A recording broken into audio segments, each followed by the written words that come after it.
and welcome to Enchantment of Eternity's book-to-show comparison for The Expanse Season 5, Episode 4, Gargamella. In this video, I compare The Expanse TV show to that of its source material, pointing out the differences and giving my opinion on how well these adaptations work. So I'll just start with a spoiler warning for The Expanse up to the end of Season 5. If you haven't seen up to this point, you may not want to watch this video, otherwise some things may be spoiled for you. However, if you haven't read the novels, not to worry, this video will not contain any spoilers beyond Season 5, so you are safe from future spoilers. So our episode begins with Alex and Bobby on the Razorback, which Alex has renamed the Screaming Firehawk, as they follow the course of the Barkeith. Alex brings up the possibility that maybe the Barkeith is on a standard supply run, but Bobby shoots that down, saying for sure that they're going to meet with black market marketeers. Alex says he could buy that Lieutenant Babbage is crooked, but he has a hard time believing that the crews of 3 ships are. But Bobby states matter-of-factly that they just are. Alex has a hard time coping with the organization that he believed and followed all his life has now turned crooked, but Bobby doesn't seem fazed by it, so Alex asks how she can be so nonchalant about it, and then Bobby tells Alex a story of a pet rat that she had as a kid, and how when the rat died she cried for hours, but eventually she just got up and buried the rat and moved on. Her point was that people can only take so much grief, and eventually they just move past it, and Alex will get to that point eventually. They then get an alert with from Earth warning that travel to Earth will be delayed. Bobby then turns on a newsfeed that tells of an asteroid that devastated Earth, and they still don't know why the asteroid spotter didn't destroy it. And at the same time, there was an attack on the Martian Parliament, yet it's too early to tell if the two incidents are related. So in the novels, Bobby and Alex weren't tracking the Barkeith. Instead, they were traveling to the Hungarian asteroids to try to find a missing ship from intel that Holden had sent them. Therefore, they weren't as aware at this point of how corrupt Mars had become, so there was no dire talk about dealing with the grief that their nation has deteriorated. Instead, the talk was a bit more casual, where Alex talked about how he couldn't go back to Mars, and how he missed the Rosie crew, and how he didn't think Holden and Amy being involved was such a good idea. And then Bobby talked about how uncomfortable she was working with Avasarala, and yet she still liked her, and how she liked working with the Veterans Outreach as it made her feel like she mattered. Also, the Razorback was not renamed the Screaming Firehawk. First off, in the novels, the Razorback was Bobby's ship, not Alex's. Secondly, the Screaming Firehawk became a notable ship name in the show, where in Season 1, Alex had suggested it as a possible name for the Rosinante, and the fan base latched on to that, and many refer to fans of The Expanse as Screaming Firehawks. So this was a nod to the fan base, as well as it made sense in universe, as Alex had once suggested this for a name of a ship, so it makes sense that once he had his own ship he would name it as such. As for the news feed of the attack on Earth, at this stage in the novels it hadn't occurred yet, so Bobby and Alex didn't learn about it until later. Also, there was not an attack on the Martian Parliament in the novels. Instead, the Prime Minister of Mars was traveling to Luna for a conference with Avasarala when his ship was attacked. A storyline that Bobby and Alex were directly involved with in the novels, but didn't occur in the show. So I'll get more into that in later videos. As for this scene, I much prefer the show's version. It is more deep and profound and more tense, as well as the gravity of the situation is much heavier, as well as it does a better job of exploring Bobby and Alex's characters, so I'm going to give this a +4. Next we go to a UN penitentiary, which a subtitle says is in the Chesapeake Conservation Zone. There Amos is in a waiting room watching the news, which is reporting on an asteroid hit near North Africa. He's called up by a guard who asks Amos to confirm his identity, so he places his hand in his scanner. The guard then asks if he's Amos Burton, to which he cheerfully responds, "That's me." However, we know from previous episodes that this isn't his real name, and it is a fake identity, but he seems happy that it's holding. The guard then reads him a lot of pre-written disclaimers before finally letting him enter the penitentiary, where a guard takes him in an elevator down to a much lower level underground. There, she takes him through what they refer to as the pen, where she explains all prisoners down here have mods. Some prisoners have their mods removed so that they can transfer above ground, but many are unable to have them removed without compromising their health. Amos points out one prisoner in particular who is exercising, and the guard explains that his name is Kronacek, and he is what they refer to as a volunteer, as he could have his mods removed at any time, but he chooses not to. And the law prevents them from forcing him to do so. Amos says that that's nuts, but the guard says that so is Kronacek. Then the guard takes him to Clarissa Mal's cell and leaves Amos alone with her. She looks awful as she's groggy and hooked up to machines that block her mods. At first, she doesn't believe Amos is really there, but he convinces her that he is. She says that she thought he was on some alien planet and said that he would never return to Earth, but he explains that he has business in Baltimore, but she responds that this isn't Baltimore. She asks him why he's here, and he gently touches her arm and tells her that people like them, they do things that isn't on them, or the things that they do isn't on them, as the world is messed up and it can mess you up. He then explains that he was lucky as he had someone to help him. She asks if he's come here to help her, and he says yes, but she scoffs at that and says that he can't, that no one can help her. An alarm then blares, which Clarissa identifies as a lockdown. When Amos asks why, she says that she doesn't know. Then a loud crashing sound comes from above, which results in the ceiling cracking and crashing a bit. So, in the novels, Amos does go to visit Clarissa in a UN penitentiary, but it's in North Carolina. In the show, it's stated to be on the Chesapeake, and then later in the show, Amos and Clarissa had to travel south to get to Baltimore, which would suggest it's somewhere in the northern Maryland. Which also means the distance Clarissa and Amos have to travel to get to Baltimore is a lot shorter in the show than it was in the books, but I'll get more into that later. In the novels, Amos also watched the news about the asteroid hit while he was in the waiting room, but in the novels, this was the only information the reader got about the asteroid attack, where the show went into more detail and actually showed it happening visually. Amos's reaction with the clerk is almost the same word for word, except in the novels when the clerk asks if he's Amos Burton, he says, "I am for today," whereas in the show he seems more concerned that his fake ID as Amos will hold, so he's much more willing to say, "Yes, that's definitely me." Also in the novels, another visitor, an elderly woman, was visiting Kronacek at the same time, and he had a sort of temper tantrum attack where the guards had to shock him and pin him down as Amos was walking by in the hallways, and the guard was explaining who he was. And in the novels, it was Clarissa, not the guard, who told Amos that Kronacek was a volunteer. As for Amos's visit with Clarissa, in the novels, she seemed much happier to see him, as she was a bit more fluid. His visit came more of a relief to her, as she was very lonely and wanted someone to talk to.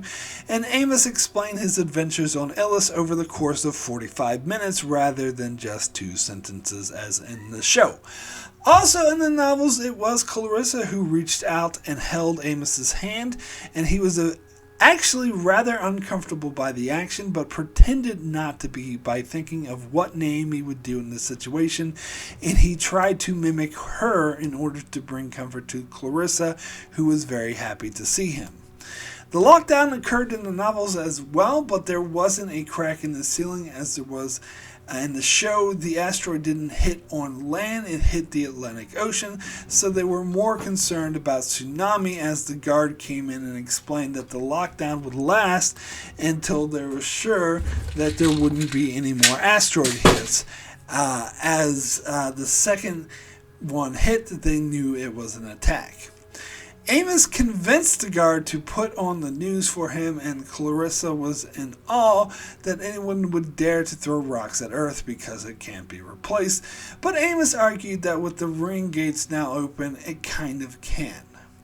Later, a third asteroid would hit in North Carolina, causing damage to the penitentiary and trapping Amos and Clarissa there. So in the show, Amos seemed like he wanted to help Clarissa, as he felt a kinship with her, as they both did bad things and they killed people, yet he was able to redeem himself and live a good life, so he had a desire to help her do the same, particularly after revisiting the events of his childhood where Lydia helped him. Whereas in the novels, Amos's reason for visiting Clarissa was a lot more cavalier. More like, well, he might as well since he's there and he's never returning to Earth. And as I mentioned, he actually seemed uncomfortable with how intimate their interaction was. He did not, however, how odd it was. He did note, however, that it was very odd that they both had killed people and done bad things, yet he was remorseful, yet she was remorseful and he wasn't, yet she's the one who had to suffer consequences for it, but there wasn't really any emotional weight to that thought. It was more like an intellectual exercise for him. So I must say I much prefer the show's version, as with the books I was never really clear on why he visited Clarissa in the first place, and his visit seemed more incidental. Where in the show, there was way more emotional weight to it, and his motivation tied directly into what he just experienced by reliving his past with Lydia, and that gave him a strong desire to help Clarissa, and then the feeling of powerlessness that he had when she told him that he couldn't help her. It was also a very powerful moment. Also, it sets up a lot better for what is to come, as it gives Amos more motivation to protect Clarissa going forward. So overall, I thought it was a very powerful and heart-wrenching scene in the show, so I'm going to give this a +5. So, next we go to Luna, where Avasarala is freaking out about the asteroid hit and trying to warn people that it's an attack, but no one will listen to her. Then Admiral Delgado enters and informs her that a second asteroid hit, and tells her at least now they know it's an attack. However, Avasarala knows it's coded in stealth technology and they need to redirect their watchtowers in order to spot them, but no one will take any of her calls. Delgado explains that their entire staff has been blackballed, but the mention of a staff gives Avasarala an idea, so she contacts the head chef on UN1 and asks him to sneak his hand terminal with Avasarala on the other end into Nancy Gal's presence. He does so, and the then the chief of staff is pissed and tries to turn off the call, but Gal picks it up first and listens to Avasarala as she explains that the rocks were coded in stealth technology and thrown at Earth by Marco and Aris, and that they need to redirect the watchtower to prevent any further attacks.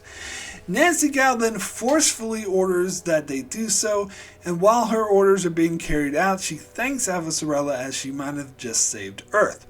But her congratulations are short-lived as another asteroid hits Earth, this time in Southeast Asia near Nancy Gal's position, and she watches the asteroid hit in horror from the window of her plane, but then the shockwave knocks her plane out of the sky. Avasarala and Delgado then share a look of horror as they realize, as the call is disconnected, signaling the death of the Secretary General and her staff. So in the novels, as I explained before, Avasarala didn't have a storyline and barely appeared, so she didn't have prior knowledge of the attack that she tried but couldn't get to Gal. As in the novels, Avasarala was serving as Nancy Gal's second in command, and they were not political rivals. Also in the novels, 3 asteroids hit Earth, and they were evenly spaced apart. The first one in North Africa, the second one in the Atlantic Ocean, and the third one in the east coast of North America. Whereas in the show, the hits were a bit more random, as the first was in North Africa, the second was on the east coast of North America, and the third was in Southeast Asia. Also, it is mentioned that Nancy Gal died in the books, but only briefly. It's not mentioned how, nor are the circumstances of her death explored. One must assume that she was killed while in New York when the third asteroid struck North America, or perhaps from the tsunami from the second asteroid. However, I think the show's version of events were much more exciting, as they were in the thick of the attack that Avasarala was trying to warn others that wouldn't listen to her about how much the whole affair and everything, and it was very intense. So I'm going to give this a +5. Also, add to that the fact that we get the asteroid hit firsthand as Nancy Gal watches in horror from her plane shortly before she's killed, and we, the audience, get to see how devastating, terrifying the asteroid hit is, and makes her death much more impactful. So I'm going to give this another +5. Next, we go over to Tycho's station, where Bull has hidden in a container the container that Monica Stewart was in hopes of springing a trap for those coming to retrieve her. Where Johnson and Holden monitor the situation from a control room. Monica Stewart is also monitoring the situation, but from Fred Johnson's quarters. She sees on the TV that a second asteroid hit Earth, meaning it's an attack, but Holden and Johnson are too engaged at the moment for her to interrupt them. However, when the ship that comes to retrieve the cargo container starts behaving strangely, Holden senses that it's an attack and tries to tell Bull that it's an attack to get out of there, so Bull manages to get out just in the nick of time. However, in the confusion, Sakai had snuck behind Fred Johnson, and she then shoots him in the back 3 times. A firefight ensues as other security men try to shoot her, but she manages to get away while Holden tries to help Fred Johnson, who is bleeding out. Holden announces that the ship is firing again, but this time, rather than missiles, is a slow-moving projectile that attaches itself to the hull. In Johnson's quarters, we see the projectile blow open a space in the wall that sends a mechanical spider flying in. The guards protecting Monica come in an alarm, but then Sakai and 2 of her goons show up and they kill the guards. But Sakai stops the goons from shooting Monica and says that they'll take her with them. Meanwhile, Fred Johnson tells Holden that the protomolecule is in his quarters and tells Holden to stop them. Holden yells at the OPA officer to get Fred Johnson to gravity, while Holden runs off to stop them from getting the protomolecule. Holden calls Tycho Security for help in protecting the protomolecule sample, but Security informs him that they're too busy fighting off an attack on the station's core to prevent them from blowing up the whole station. So Holden goes in at it alone. When Holden arrives at Johnson's quarters, he's shot at by Sakai and her goons, but Monica attacks Sakai from behind, and Holden manages to shoot Sakai's goons. However, he then spots the mechanical spider walking away with the protomolecule sample. Holden ignores Sakai, who is currently struggling with Monica Stewart, and starts shooting at the mechanical spider, which has no effect. He then tries to jam something in the spider's center to disable it, which seems to work, but then the spider knocks Holden out with a leg and then proceeds back into the projectile with the protomolecule. Once there, Sakai presses the button to release the projectile, which flies back to its ship, taking the protomolecule with it and leaving Fred Johnson's quarters in a vacuum. Monica manages to drag Holden to safety, but the emergency door locks down and they hold Sakai at gunpoint. Holden tells Sakai that she's going to help them get the protomolecule back, but she simply tells him that he loses. We then see Holden and Bull standing over Fred Johnson's dead body as Holden closes Johnson's eyes and says that he should have been able to finish what he started. So in the novels, first of all, it should be noted that Sakai had already been discovered to be a spy at this stage and was already being detained. There was no sting operation to try to trap Monica's attackers, and Monica was not monitoring the situation from Fred Johnson's quarters. Also, Johnson and Holden were able to discuss the second attack on Earth, as Holden was in Johnson's office when they got the news, and they were both in shock. He asked Johnson if he had anything to do with the attack, which Fred Johnson's only response to this was to say, "Fuck you." That's when armed goons entered Johnson's office and started shooting at them. Holden then realized that this was in fact a coordinated attack and that everything was connected. Johnson and Holden managed to shoot and kill the goons, but then they get a call from Drummer that the station's core is under attack and that they're pinned down. They then hear that a ship is attacking Tycho and a torpedo hits the station but doesn't explode, so they assume that it was a dud. Holden and Johnson then go to help Drummer defend the core, and after an intense shootout, they succeed. But Johnson has to inform Holden that the torpedo that hit wasn't a dud, that it intentionally attached itself to the station in order to retrieve something. Holden knew what Johnson was going to say next but didn't want to believe it, but Johnson confirms that they did in fact take his protomolecule sample. So of course the biggest difference here is that Fred Johnson dies in the show, whereas in the novels he lives on, at least for a little bit, as he does die in book 6 from a stroke while the Rosinante is doing battle maneuvers at high speeds. I actually much preferred the way he died in the show, as I thought it was much more exciting and impactful. Now, I did miss the part in the novels where Holden and Johnson were talking about the attack on Earth, and Holden asked Johnson if he was involved, to which Johnson only says, "Fuck you," as I actually quite like that. But I did much prefer the sequence of events in the show with the mechanical spider stealing the protomolecule and Holden trying but failing to stop it. I thought it was much more exciting than the way the protomolecule was taken in the books by using distracting tactics. So I'm going to give this a +5. Also, I much preferred Fred Johnson's death here as opposed to the novels. It was done in a much more exciting and meaningful way, so I'm going to give this another +5.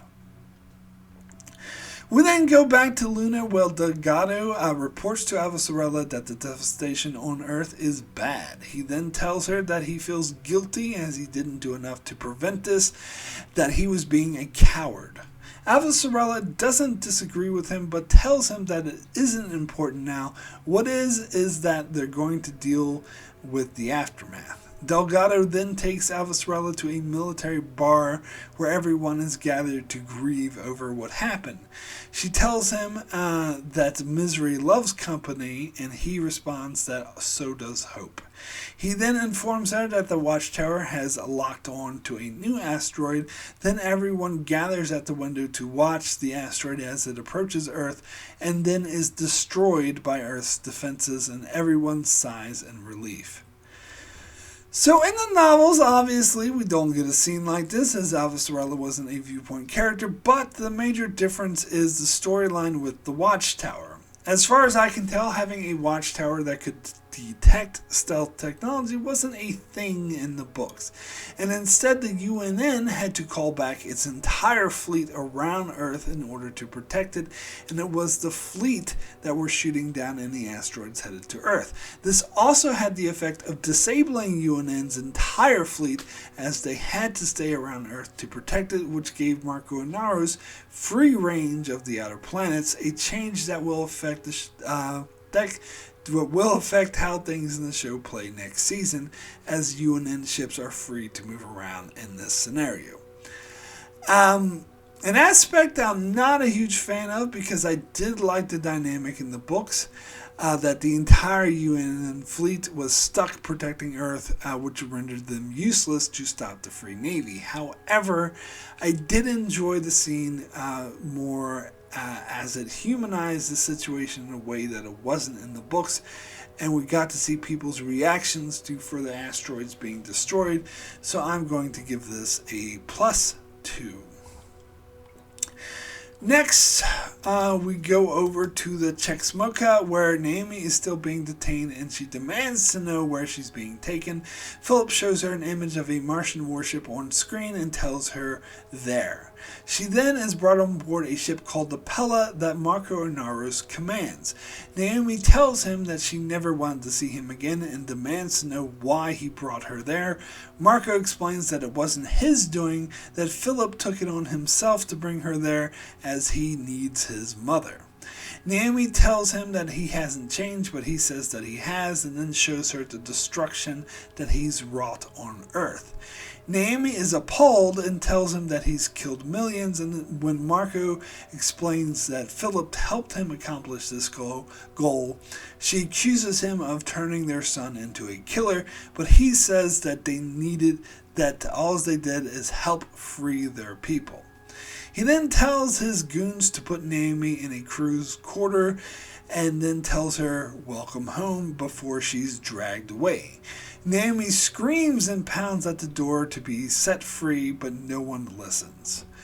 Marco then says that it's time to let the Inners know who they are, and he then broadcasts a speech to the whole system, where we watch as Holden and Monica on Tycho, Avasarala and Delgado on Luna, Bobby and Alex on the Razorback watch this speech in awe, as Marco claims responsibility for the attack on Earth and Mars. He also proclaims that he has the last sample of the protomolecule and threatens to use it against Earth or Mars should they resist. He acknowledges Earth and Mars's right to exist, but claims that their sovereignty ends at their respective atmospheres, and that the Free Navy now controls the outer planets, the ring space, and everything beyond it. He tells all the Belters to rise up, as they are now and forevermore free. So in the novels, Naomi does meet Marco aboard the Pella. However, in this case, Marco did intentionally bring her there, and when Naomi protests about being abducted, he claims to have brought her there for her own protection. However, a major difference here is this conversation takes place before the attacks on Earth is made public, so Naomi still doesn't know what he's up to.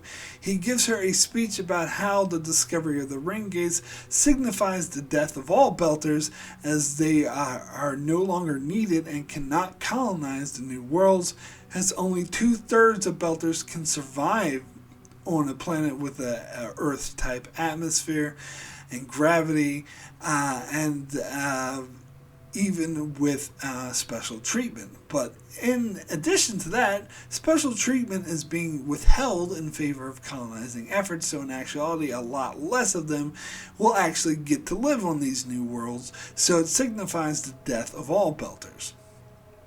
And his aim is to prevent the Inners from using the ring gates at all. Naomi, instead of getting panicked and upset as she does in the show, tries to maintain her cool because she doesn't want to give Marco the satisfaction, and instead makes jabs about him being jealous of her new boyfriend. However, he ignores it, and Naomi overhears Marco telling his crew to make preparations to assassinate the Martian Prime Minister. Naomi mocks him, asking how killing a politician will help free Belters, but Marco smiles insidiously because Naomi is not yet aware of the devastation he's about to unleash on Earth. Naomi is then given free range of the ship, and later she learns of what Marco did to Earth, and she pretends to be okay with it in order to remain in good favor with the crew. As for the speech Marco gives, this doesn't happen in the books until much later, and is kind of similar, except it's more about how the Inners are committing genocide on the Belters by colonizing the worlds beyond the ring gates, and no mention is made about how he has the last protomolecule sample. He never uses this to threaten Earth or Mars like he does in the show, and in fact, the fact that the protomolecule sample was stolen at all is kept secret from the public, not just by Marco, but also by Fred Johnson. Overall, I again prefer the show's portrayal of events, as the confrontation between Marco and Naomi is much more powerful and emotional.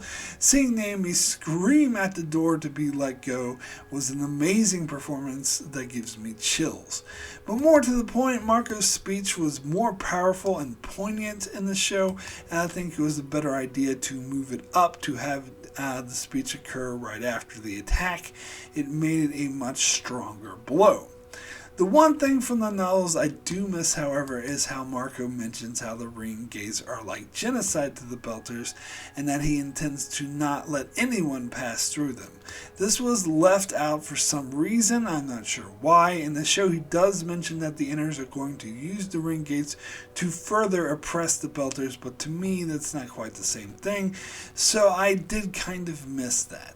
But overall, I felt the speech was an absolutely amazing and poignant way to end the episode, so I'm going to give this a +5. I also appreciate Naomi's encounter with Marco a lot more than the novels, as it was more nerve-wracking and emotional, and Dominic Tipper's performance was absolutely amazing, so I'm going to give this another +5. So my final adaptation score for Gargamella is a +41.